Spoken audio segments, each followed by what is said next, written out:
Sundarban, the world's largest mangrove forest and an UNESCO World Heritage Site, is a land of mysteries and folklores, breathtaking vistas, and jaw-dropping biodiversities, where the tales of human struggle and survival are both terrifying and mind-bending.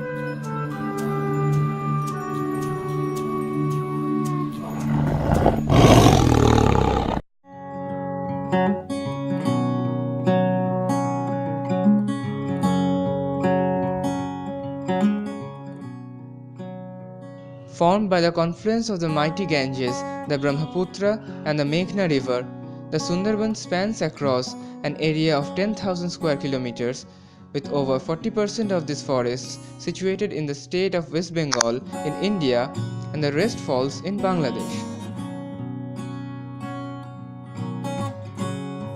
This mangrove forest is home to a unique ecosystem that houses simultaneously the Royal Bengal tiger, estuarine crocodiles, monitor lizards, spotted deer, and over 270 different species of birds amidst a dense cover of over 300 species of trees.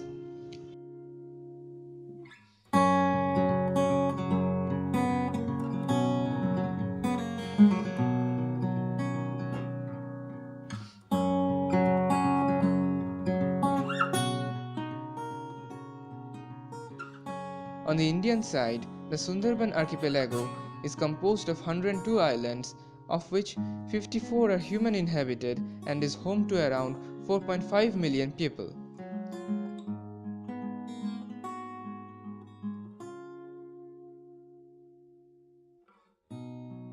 The per capita earning of these people is less than 100 rupees. With almost zero scope of agriculture due to high salinity of waters and stringent forest conservation laws, the livelihood of these people depend on the collection of wellwood, honey, wax, and fishing. The ground being mostly covered in slimy mud and mangrove roots are almost always impossible to step onto.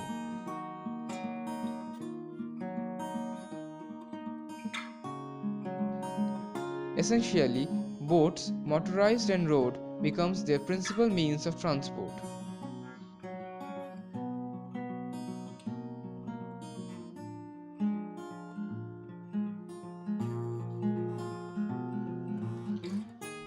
However, these panoramic views of rivers lined with impenetrable greenery are a cloak over the heart-numbing and spine-chilling tales of survival that take place deep inside this forest.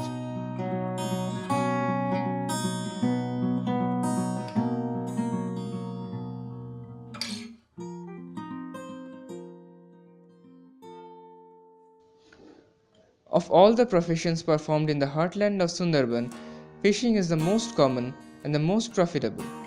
Practiced in small ponds inside the village and also deep inside the forest, the fishermen get a variety of fishes like ilish, tangra, bhetki, koi, magur, and many more. Catching crabs is becoming a viable alternative since they are found in relatively safer fringes of the forest. These fishermen then sell their collection to the major markets of Goshaba and Canning, from where these are distributed all over Bengal.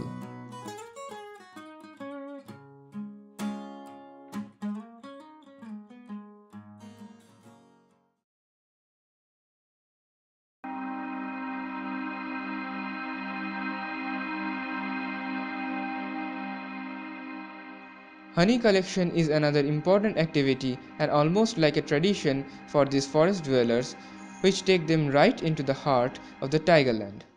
চৈত্র মাসে আমরা মধু কাটতে যাই 27-28 তারিখই মানে আমাদের permission দেয় ওই permission নিয়ে আমরা যাই বৈশাখ মাসে মানে চৈত্র মানে পয়লা বৈশাখে হ্যাঁ 14 দিন পাস দেয় মানে 14 দিনের মধ্যে আমরা চলে আসি মানে ওই 12 কুইন্টাল 14 কুইন্টাল কেউ 17 কুইন্টাল 18 কুইন্টাল 20 কুইন্টাল ঠিক নেই তো এ তো কারো তো ব্যক্তিগত মানে জঙ্গলের মধ্যে লাগানো না খুঁজে নিতে হবে যার যেরকম মানে পলিটিক্স আছে সেইভাবে সে ওইভাবে খুঁজে নেয় বাঘ অনেকবার দেখেছি, মধু কাটতে উঠে ওরকম মানে 4টে 5টা 3টে 6টা বাঘ এরকম আমরা সবসময় মধু কাটতে উঠে দেখা যায়। The Royal Bengal tigers, although royal by name and majestic in appearance, are ruthless cunning hunters and mostly man-eaters.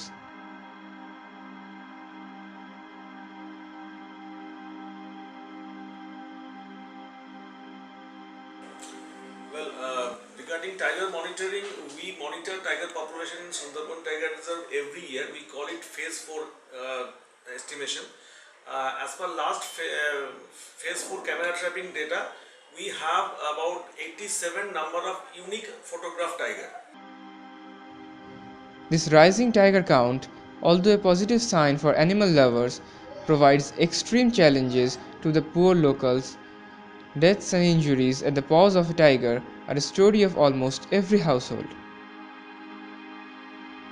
ওই ছেলেরা যখন মহলে যায় তখন আমাদের সারাদিন কোনো কাজ করতে হয় না, করি না আমরা। ওই রাতের বেলা বসে যাবে, তখন আমরা রান্না খাওয়া সেই সময় সব করি। বলতে এরকম খালে মাছ ধরতে গিয়ে আমি আগে উঠেছিলাম, উঠে এরকম জাল ছিল, জাল টেনে আনার সময় ও হঠাৎ মাত্র উঠতে এসে লাফ দিয়ে এসে পড়ে। তারপরে আমার পা ওর বুকের ভিতরে ঢুকে যায় এবং এক কানে নিচে লাফতে পড়ে। তখন আমার ছোটো ভাই ছিল, ছুটে এসে ওর সামনে এসে দাঁড়ায়। আমি তো পড়ে গেছি, তখন পড়ে গেতাম কাদায়, এত সময় গাতে বসে পড়ে গেছি। ওখান থেকে আমি উঠে এসে ভাইয়ের ধারে যখন এসেছি, আমি দেখলাম ভাই একা ওর সামনে, তখন ওর ধারে আসলাম, এসে তখন ডুবাই করছি। তখন বাবারা মামাটা নৌকো ছিল, ধরো এখান থেকে 100 হাত দূরে নৌকো ছিল। ওরা ওখান থেকে ওই মুহূর্তে লাঠি নিয়ে ছুটে এলো। আসতে যখন দিকে যখন লাঠি নিয়ে মারতে গেছে, ওখানে উঠে তখন ভিতরে হয়ে গেল। তারপরে আমি দেখি আমার পায়ে রক্ত গেছে, প্যান্ট ছিঁড়ে গেছে। সব কিছু তুলে নিয়ে ওই পথে 28 সময় ফরেস্টের বোর্ড ধরলো, ধরে আবার আমার যে পারমিট ছিল, পারমিটে আবার জরিমানা লিখলো, ওরা আবার মলম দিল, পায়ে ব্যান্ডেজ করে বাড়ি আসি। Well, in Sundarban Tiger Reserve, there is a conflict in between human and tiger. Whenever there are incidents of tiger attack inside the forest area, and there is a system of compensation from the side of the government. And right now, as per government order, government of West Bengal, we provide 4 lakh in case of loss of life.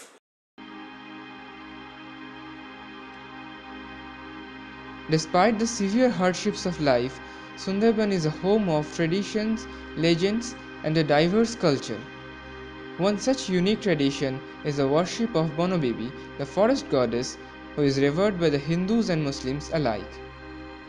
Celebrated on the first day of Bengali Magh month, these people wait and prepare for the Bono Bibi Puja throughout the year. The legend of Bono Bibi tells the story of Dhana, a greedy honey collector who took a poor shepherd boy Dukhe with him deep into the forest to collect honey and wax. When the demon king the King Rai appeared in a tiger form, Dhana decided to sacrifice Dukhe in return for honey and wax.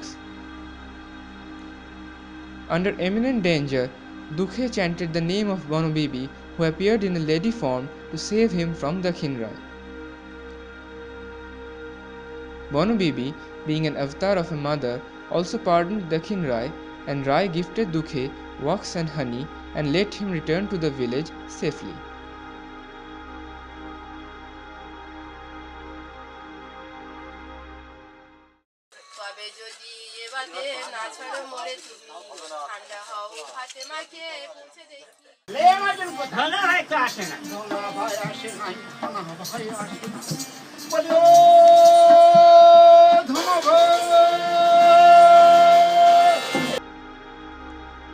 Closely associated with this is the Bono Bibi Jatrapala, which is very famous among the tourists and dramatically narrates the legend of Bono Bibi.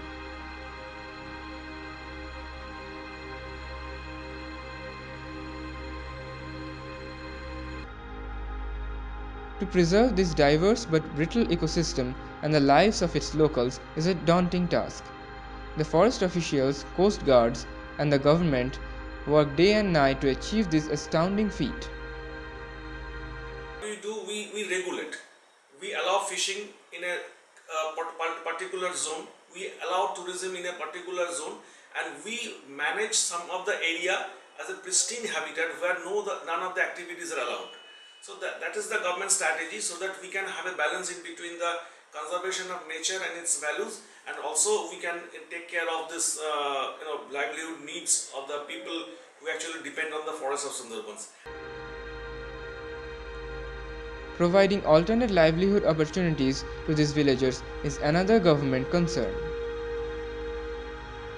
We need to respect the value of the ecosystem, and this collection of natural resources from the habitat only damages it. We try to inculcate this thought in the mind of the people living in fringe villages, and what we try to do is we identify certain activities as their alternative livelihood options. This is improved agriculture. We help them in practicing good agricultural things, like in collaboration with the agriculture department. We provide the inputs to the people living in the fringe villages. We also help them in irrigating their fields, and there are other activities like livestock development, poultry, piggery, goatery. These activities we train them through certain organizations with the help of Government of West Bengal and Government of India. Sundarbans, aptly described in the local dialect as Bhayankar Sundar, justifies its name and continues to overwhelm the villagers and the tourists alike. The proactive steps of the government and increasing awareness among the villagers are definitely positive signs. But the glorious morning of development still lies a long night away. Till then, these brave men and women must risk their lives for many more times.